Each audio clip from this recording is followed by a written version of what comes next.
There we go. Ah. Welcome back, ladies and gentlemen, to the Fastbait YouTube channel.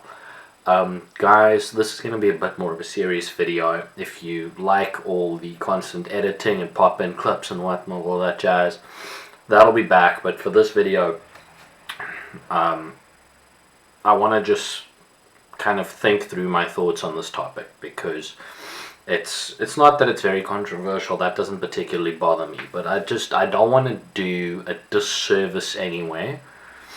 And I don't want to make my points without them being very easily understandable. So today's topic, as you might have seen from the very clickbaity title, is steroids. Everybody in the fitness industry's favorite topic, because it gets clicks, it works, you know, etc, etc. And steroids is cheating is the name of the video, and I wanted to touch this topic after I watched Alex Eubank's video with great Doucette that he posted a couple of days ago, where they do some natty or nots and whatnot. And this video isn't a natty or not. This video isn't about who's on drugs and who's not on drugs and all of that. What I want to talk about here is what's happened to the fitness industry over the past 3 to maybe 5 at most years. And what I've seen as a trend, because it used to be the case back in the day, and even still to a large extent, that if you took steroids and did so publicly, then everybody would label you a cheater. And a lot of that, unfortunately, came from a place of ignorance rather than a place of actual concern, meaning that most people still think, most regular people still think that the, top performers at the Olympics and the people setting world records and all those people are clean. Most people don't know that the top 10 fastest men in history, 9 out of 10 of them have pissed hot, right? They don't know that in most sports it is not clean. And so when they hear you take steroids, the immediate presumption is that you must be a cheater. Now, I understand that we moved away from that sort of rhetoric as a gym culture for a particular reason, and the particular reason was, I think, 2 things. One, that we began to understand that, in fact, you weren't taking steroids because you were a cheater. You were generally, in that case, taking steroids because pretty much everybody else also was, and you needed to be able to actually be competitive. We also moved away from that because society's generally become more, inclusive of different viewpoints, whether that's for better or for worse. But also in the fitness industry, we wanted to actually give people credit for being open and honest. And this was a direct consequence of the sort of, fake natty destroy movement that, happened a couple of years ago. It was started by, the likes of Vegan Gains and Kenny KO and even Jason Blaha back in the day. And then guys like Philion, started doing it on the next generation of sort of fitness influencers.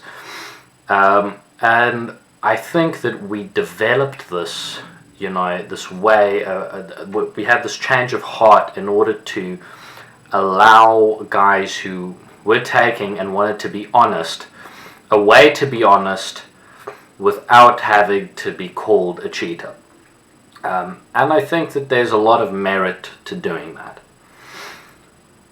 As a consequence of that, however, we now operate in a culture where taking steroids has not only become acceptable,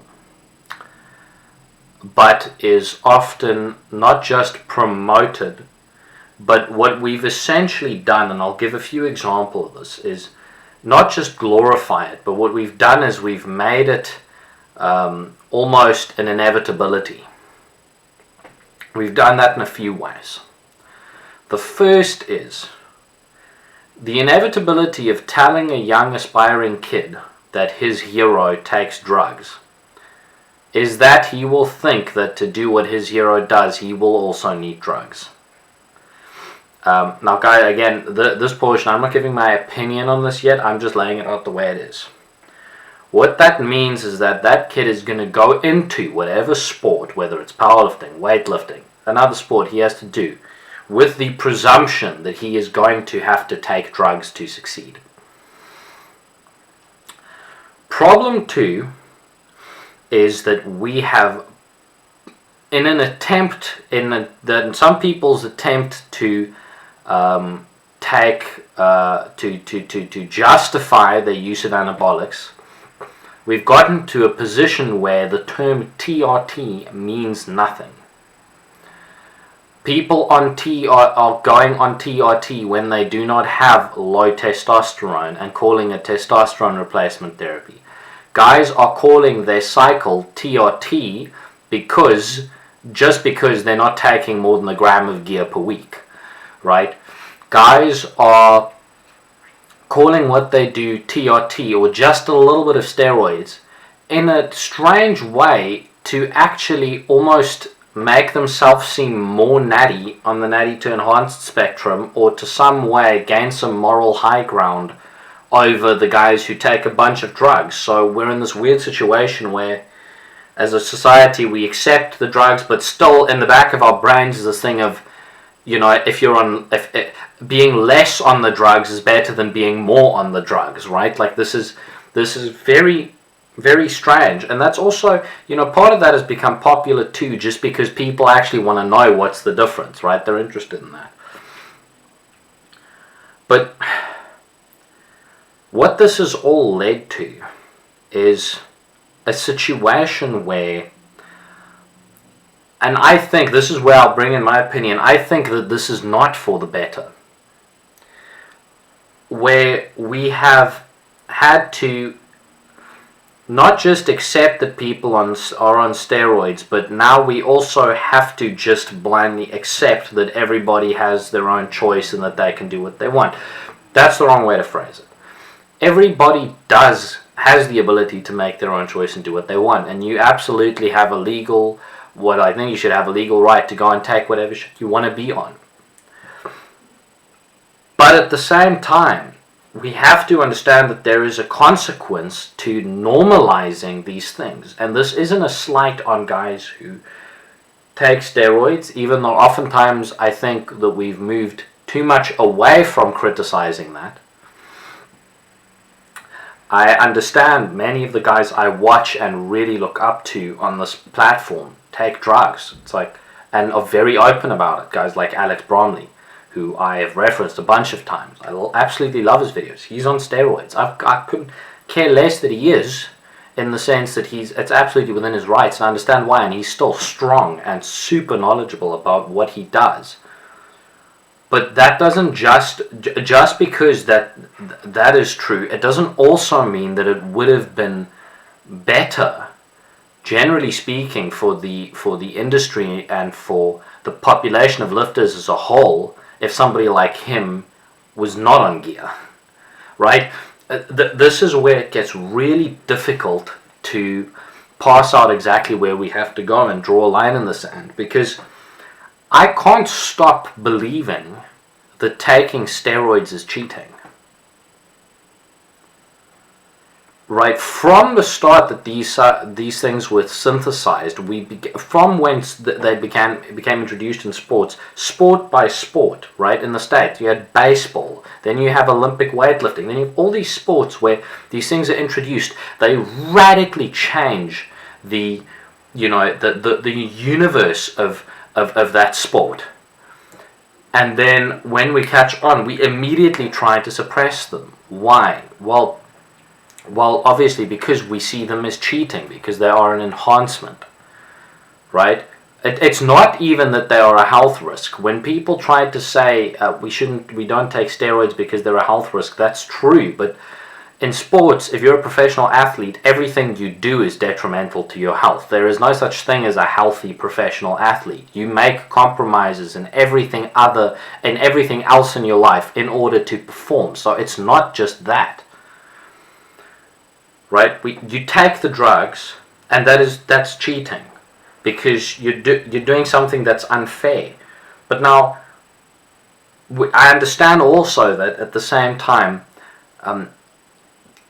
we cannot test and prevent everybody from taking them, especially in professional sport. But then when we come back to the fitness community and the regular population of people, am I not justified in saying that the normalization has caused an excess? An excess because people are taking gear too young. There's an epidemic of people who are hopping on steroids at way too young an age.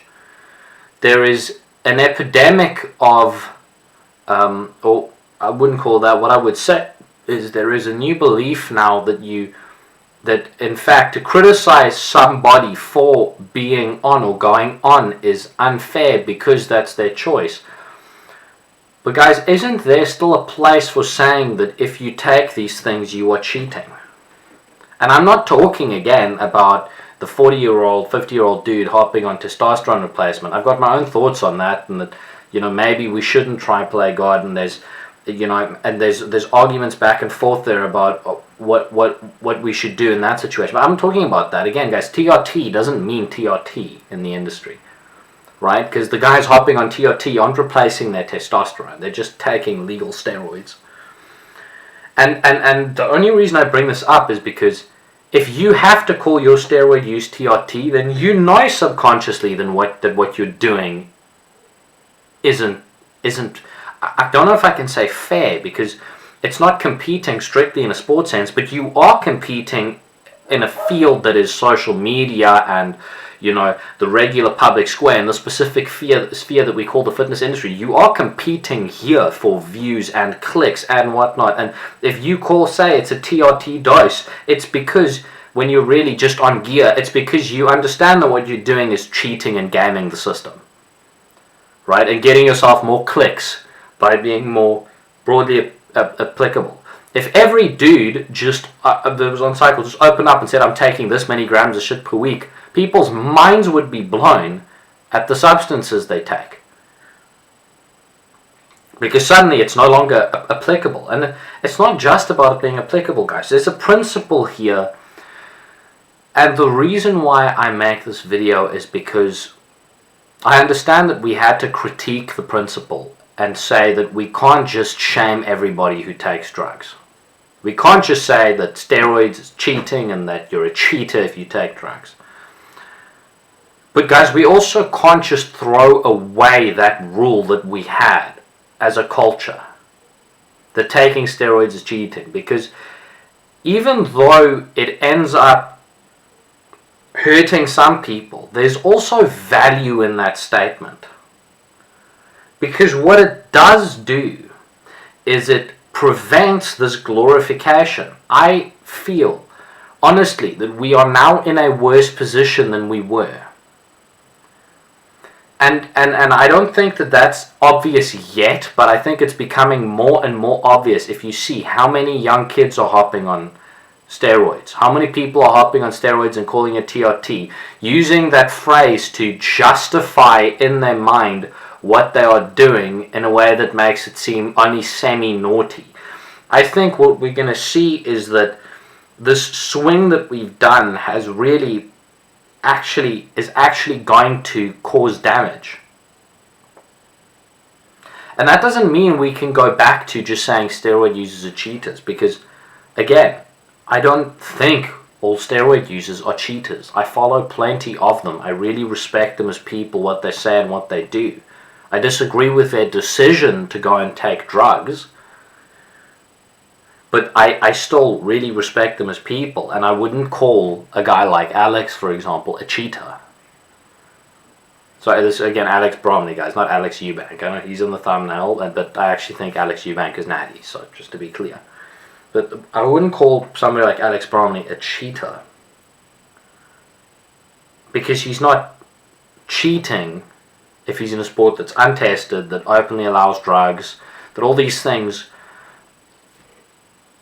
But I do think that we need to understand that there are consequences to the way that we allow things to go. And that we are at risk now of moving, and we are moving in a direction that is going to be more harmful than good. right? The fake natty problem still exists. People are a lot less, I would say, a lot less foolable in terms of who is natural, who's on steroids and whatnot, and that's all for good, mostly. But what this has started is this new wave of such pessimism for what you can do with your body, just naturally, for what feats you can perform, because of the widespread use of anabolics and what that's done to inflating things like strength numbers, things like muscle numbers. It makes the average, it brings up the average level to such an extent that it demotivates people. Now, I'm also not one of the people that hops on the bandwagon and says, we need to stop talking about steroids because you're breaking people's dreams. It's like, I wouldn't quite hop on that, because at the end of the day, I think that if you are strong-willed enough and willing to work hard and wanting to do the best you can without ever taking anything, then you will. Right? And you won't take anything, and you will push yourself as hard as you can, and regardless of whether that means that you have some cap. Right? I don't buy the idea that we need to, talk about, we need to start talking about this because Joe Schmo is not just going to take drugs. I don't think that that's a good argument in and of itself, because I think that means that Joe Schmo has a problem that's beyond just the fitness industry. Joe Schmo has a resilience and a mindset problem, right? That's not the steroids' fault, that's Joe Schmo's fault. But I do think that there needs to be some sense of these things are not the same. And although you have the choice, there are things that are better than others.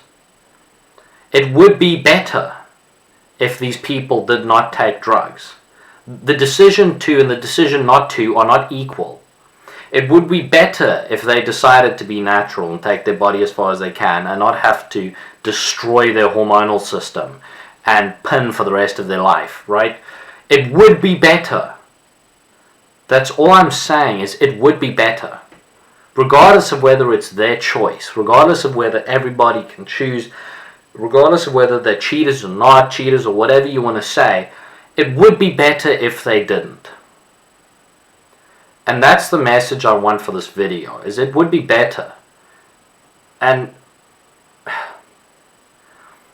at the end of the day, that everybody should be trying to do better. Anyway, guys, so that's me. I know it's a bit of a ramble. It's not going to be an edited clip. It's something I wanted to sort of explore with you guys and walk through, the just patches of things that are going on in my mind. I hope that came to some sort of a conclusion. Thank you guys so much for watching. I hope you enjoyed this mental exploration with on the Fastbet YouTube channel. Thank you guys for watching. Fitness Meme Review Part 2 will be out next week. So will the newest episode in the Skinny Sad to Giga Chad training series, so stay tuned for that. I hope to see you guys next time. Cheers.